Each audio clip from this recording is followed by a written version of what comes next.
ये तो कीड़े मकोड़े हैं। ओवैसी की तो बेचारे की खुद की कोई औकात नहीं है। कल को ये देश अगर इस्लामिक राष्ट्र बन गया तो ओवैसी तो कुत्ते की मौत मारा जाएगा, जैसे जिन्ना मारा गया था। और अमानतुल्लाह खान जैसे कीड़े मकोड़ों से नरसिंहानंद क्या कह रहा है? अमानतुल्लाह खान ने बिल्कुल सच सिद्ध कर दिया। मैंने यही तो कहा कि तुम्हारी गर्दन काटेंगे सबकी। अमानतुल्लाह खान ने कह दिया भाई अगर शरीयत होती तो इसकी जुबान भी काटी जाती, गर्दन भी काटी जाती। उसका तो धन्यवाद है। 2029 में भारत का प्रधानमंत्री मुसलमान बनेगा और सुशांत सिन्हा देखेंगे। नरसिंहानंद वो दिन देखने के लिए जीवित नहीं बचेगा। आज जब भारत देखिए वो तो मुझे मार देंगे, ये तो तय है। मार देंगे, ये तो तय है। सुअर की तरह जनसंख्या बढ़ाई है इस देश में उन्होंने अपने बच्चों को ट्रेंड कातिल, डकैत, हत्यारा, बलात्कारी, लव जिहादी बनाने में अपनी पूरी ऊर्जा लगाई है। तो मैं लोगों को यही तो बताना चाह रहा हूँ कि ये पैगंबर मोहम्मद के जितने भी अनुयायी हैं ये वही करेंगे, क्योंकि उनको वही करना है पैगंबर ने जो किया। पहले दुनिया में एक इतिहास एक देश का बताओ जहां आधिकारिक रूप से मुसलमानों की जनसंख्या 30% हो गई हो और उन्होंने अगले 50 सालों में किसी भी दूसरी कम्युनिटी को जीवित छोड़ा हो। हम इसे father of Islamic atom bomb मानते हैं। अब्दुल कलाम आपका अपना चैनल है। मैं आपके चैनल के माध्यम से जो लोग मेरे कत्ल की बात कर रहे हैं मैं उन्हें ये चुनौती देता हूं, आए वो अपनी किताब लेके बैठे, मैं उनकी किताब लेके बैठता हूं, उसके इंग्लिश ट्रांसलेशन लेके बैठता हूं। ठीक है, कोई किताब किसी हिंदू ने नहीं लिखी है, कोई किताब किसी जो है हमारे मतलब जिसे कहते हैं मतलब जो हिंदूवादी कट्टरवाद पंथी है उन्होंने नहीं लिखी है। किताबें लिखी है या तो मुसलमानों ने या किताबें लिखी है ईसाइयों ने। उन किताबों को लेकर बैठते हैं। अगर मेरी बात गलत लगती है, काम रिकॉर्ड करना चाहता हूं, अगर उस मलऊन और उस खबीस नमरूद की औलाद तक मेरी ये बात पहुंच सकती है तो पहुंचा दी जाए। तुमने बहुत भौंक लिया अपने मंदिर में बैठ करके, तुम प्रेस क्लब ऑफ इंडिया में बैठ करके बहुत भौंक लिए। कुत्ते आपस में अपनी गली में बहुत भौंकते हैं। मेरे इस मैसेज को उस मलून तक पहुंचा दें। अगर जरा बराबर भी दम खम है तुम्हारे अंदर, तुम्हारी मां ने अगर दूध पिलाया है तुमको, तो अब मैं मुनाजरे का चैलेंज नहीं दे रहा हूं, डिबेट भी नहीं करूंगा, बातचीत भी नहीं करूंगा। आओ मैं ऐलान करता हूं 8 दिन के अंदर तुम दिल्ली पहुंचो, किसी मैदान में पहुंचो, अपनी सारी मुकद्दस किताबें लेकर के आओ। इंशाअल्लाह अज़ीज ये फकीर कुरान पाक लेकर हाजिर होगा। हम आएंगे, तुम अपने सारे गुरु घंटालों को लेकर जमा हो जाओ। मैं मुनाजरे का चैलेंज नहीं दे रहा हूं, तवज्जो चाहता हूं। मैं डिबेट करने की बात ही नहीं कर रहा हूं। ये न्यूज एंकर जितने दज्जाली मीडिया वो भी सुन लें, अपने डेस्क पर बैठ करके टट्टू लोगों को लड़ाते रहते हैं वो भी सुन लें। कुरान, इस्लाम, रसूल की जात पर हमले कराने के लिए जरखरीद लोगों को बिठाते हैं, वो भी सारे न्यूज एंकर, ये पंडित सब जमा हो जाए मैदान में। ये फकीर कादरी हाजिर होगा। एक बड़ी आग जलाई जाए, आग लगाई जाए।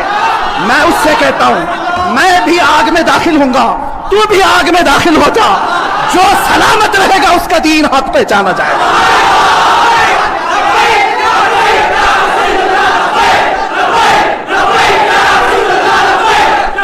बहुत हो गया है मुसलमानों, बहुत हो गया एहतजाज, बहुत हो गए प्रोटेस्ट, बहुत हो गए इनसे मुतालबे करना कि इसको गिरफ्तार करो, इसका असर चाहिए। आओ आज आर पार की बात कर लेते हैं। जमाना गुजर गया, 800 साल हो गए। सरकार गरीब नवाज को भी यही चैलेंज किया गया था। मोइनुद्दीन हसन चिश्ती ने हिंद में यह बताया था कि जो नबी का गुलाम होगा वो आग में भी कूद जाएगा। इंशाअल्लाह अज़ीज़ मैं गुनहगार जरूर हूं, मेरे अखलाक बुरे जरूर हैं, लेकिन जब बात मेरे मजहब की आएगी, कुरान की आएगी, नामे मुस्तफा की आएगी, मैं बरसरे ऐलान आज फिर कहता हूं, आओ तुम सारे पंडित मिलकर के आओ, आग लगाई जाए। तुम सब पूरी दुनिया को दिखाना मैं भी आग में दाखिल होऊंगा, तुम भी आग में आ जाना। देखते हैं किसके जिस्म को आग जलाती है। अगर मैं सलामत रहा तो मेरे दीन की बात होगी। और इंशाअल्लाह अज़ीज़ मुझे यकीन कामिल है कि अगर आग पर भी किसी का हुक्म होता है तो सिर्फ मेरे रब्बे जुल जलाल का है, मेरे रब्बे जुल जलाल का है। बस इसी बात पर मैं अपनी गुफ्तगू को खत्म करता हूं। अब एहतजाज नहीं, अब प्रोटेस्ट नहीं, सीधे आर पार की बात, मेरी ये बात पहुंचा दी जाए। अगर जवाब आ जाए तो देख लेना मुसलमानों, मुझे ये यकीन है कि इसका कोई जवाब नहीं आएगा, इसका जवाब नहीं आएगा। हिजड़ों के पास इस तरह की कोई बात का जवाब नहीं होता। इनकी माओ ने इतना दूध ही नहीं पिलाया।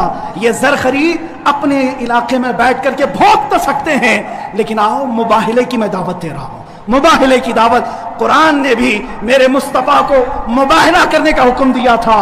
جب عیسائیوں نے بہت باتیں کی تو رب تعالیٰ نے فرمایا اے رسول فقل تعالوا ندعو ابناءنا وابناءکم ونساءنا ونساءکم وانفسنا وانفسکم ثم نبتہل فنجعل لعنت اللہ علی الکاذبین.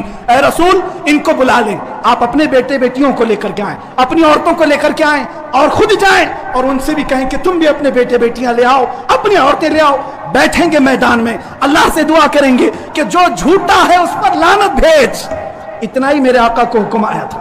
حضور گئے نجران کے عیسائیوں کے پاس, چلو بلاؤ, مباہلہ کرتے. ایک مناظرہ ہوتا ہے جو ڈیبیٹ کیا جاتا ہے, مباہلے میں ڈیبیٹ نہیں, سیدھے میدان میں, عمل کے میدان میں بات نہیں کی جاتی. حضور آئے کس کو لے کر؟ سیدہ کائنات فاطمہ الزہرا, حسن مجتبیٰ کو, حسین اعظم کو, مولا علی کرم اللہ وجہہ کریم کو.